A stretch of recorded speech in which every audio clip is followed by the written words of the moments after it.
La nostra vita è cambiata. Il mondo da 10 anni è impegnato nella grande lotta contro il terrorismo internazionale. Grande lotta contro il terrorismo internazionale. Ma Al-Qaeda, che tutti i giorni, a proposito della menzogna, potremmo fare l'esempio uno dietro l'altro quando dico che non sappiamo niente. Al-Qaeda, ma Al-Qaeda non esiste. Al-Qaeda è una pura invenzione. Qualcuno di voi ci ha pensato? Affermo, Al-Qaeda è un'invenzione dei servizi segreti occidentali, nel caso specifico del servizio segreto britannico e della CIA. Non lo dico io, lo dice il capo dei servizi antiterrorismo francesi, che recentemente ha fatto un'audizione al Senato francese. Lo si può trovare su YouTube, andate su YouTube, vedete Al-Qaeda, Francia, lo trovate subito, non è difficile. In cui lui ha detto Al-Qaeda era un gruppo di 40 persone quando è stato inventato, che erano già tutti agenti dei servizi occidentali. Dal 2002 Al-Qaeda non esiste più. L'ha detto lui, il capo dei servizi antiterrorismo francesi. Possiamo fidarci. Dal 2002 lui dice non c'è neanche più un gruppo, e in ogni caso 40 persone non sono niente, non possono fare niente, soprattutto non possono fare niente se non ricevono milioni di dollari. Chi glieli dà questi milioni di dollari? Osama Bin Laden. Osama Bin Laden, per quello che ne sappiamo, è morto nel dicembre del 2001. Per quello che ne sappiamo. Cito il presidente Sardari, attuale presidente del Pakistan. In una intervista lui ha detto: per quanto mi risulta Osama Bin Laden è già morto da tempo, ma voi in tutti questi anni avete visto decine di volte Osama Bin Laden, o avete sentito che Osama Bin Laden aveva fatto delle dichiarazioni, magari per esempio 3 giorni prima dell'elezione della seconda elezione di George Bush.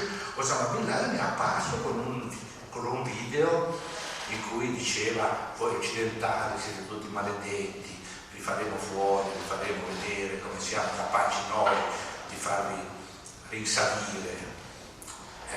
Soltanto che sfortunatamente con Osama Bin Laden non è Osama Bin Laden, è stato costruito, si costruisce tutto ormai. Quanti di voi per esempio hanno riflettuto, ve lo propongo alla vostra attenzione, sul fatto che ormai noi viviamo nell'epoca delle immagini artificiali? Lo sapete che ormai si può fare non un'immagine, non si può falsificare un'immagine nello scherzo dei bambini. Ormai si può fare un intero film, intero, dalla A alla Z, tutto fatto di immagini false, cioè costruite al computer. Volete un esempio? Avatar, l'avete visto Avatar? Avatar è interamente disegnato al computer. Si può fare qualunque cosa ormai. Si può far vedere a milioni e milioni di spettatori cose che non esistono. E quindi falsificare un Osama Bin Laden è uno scherzo dei bambini. Io peraltro sono stato nel film, l'abbiamo mostrato in parte, perché io quando ero deputato europeo ero membro della sottocommissione di sicurezza e difesa del Parlamento europeo, e un giorno fui invitato, pare fosse il 2006, fui invitato ad assistere alla proiezione di un documentario in qualità di membro della sottocommissione sicurezza e difesa del Parlamento europeo, siamo al massimo livello, diciamo, della rappresentatività europea. Bene, vado, mi presento, eravamo una trentina di parlamentari e vediamo un interessante documentario. Questo documentario, come puoi scoprire, era stato preparato dal Centro di Studi Strategici Internazionali di Washington. E questo documentario ci mostrava, ve lo voglio raccontare perché non lo vedete qui, un giorno o l'altro lo tirerò fuori, lo metteremo su YouTube così lo facciamo vedere a tutti. Per ora non l'abbiamo fatto, ma lo faremo presto.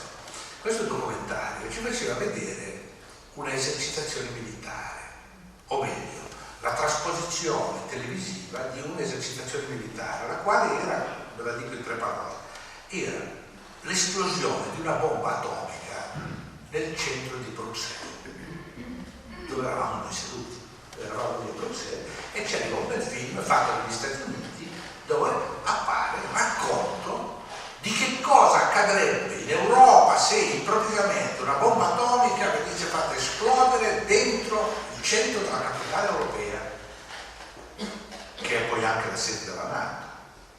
E si vede questo film, si vede tutto ricostruito perfettamente, come in un telegiornale. Vedete davanti al telegiornale, cosa appare un mezzo busto che vi dice: oggi, grande, tremenda notizia, è esplosa una bomba atomica nel centro di Bruxelles, 50.000 morti subito. Si vedono le immagini, tutto pronto, cioè distrutto, la città distrutta, si vede la nuvola atomica, ci sono i servizi, diciamo così, meteorologici che annunciano che la nube atomica si sta muovendo, si sta spostando sull'Europa, che colpisce altre città, si vede l'annunciatrice che racconta, si sentono i commenti dalle città, da New York, da Mosca, cioè tutto interamente ricostruito perfettamente. È esplosa una bomba atomica a Bruxelles e noi deputati sediamo di fronte a questa cosa e vediamo questo bellissimo spettacolo.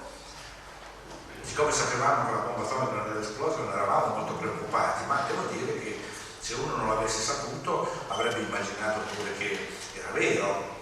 Ma la cosa più divertente non è questa, la cosa più impressionante, anzi più che divertente, è che a un certo punto compare Osama Bin Laden. Nel filmato compare Osama Bin Laden, proprio lui, sempre lui, che dice: l'ho fatto io. Siamo noi, è Al-Qaeda che ha fatto tutto questo, per dare una lezione alla NATO che sta facendo la guerra in Afghanistan, volevamo punirvi, voi occidentali sarete puniti, l'Islam dice questo, quell'altro, sarete puniti. E tutto questo funziona tremendamente. Noi vediamo Osama Bin Laden, attenzione, vediamo con i nostri occhi Osama Bin Laden che annuncia di aver fatto un attentato che non è mai esistito.